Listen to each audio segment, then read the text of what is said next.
বন্ধু সুযোগ হইলে তুমি একটু চরমনার ময়দানে যাও।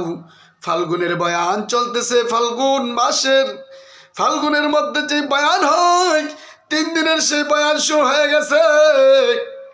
এই চরমনার ময়দানে যখন তুমি বসিয়া আল্লাহ বলে ডাক দিবা, লা ইলাহা ইল্লাল্লাহ, এমন কোন মানুষ নাই আমার মনে হয় প্রত্যেকটা কঠিন হৃদয় থেকে, কঠিন দিলওয়ালা মানুষের চোখ থেকে পানি বাইর হয় আর কান্দে আর আল্লাহর কাছে বলে, আল্লাহ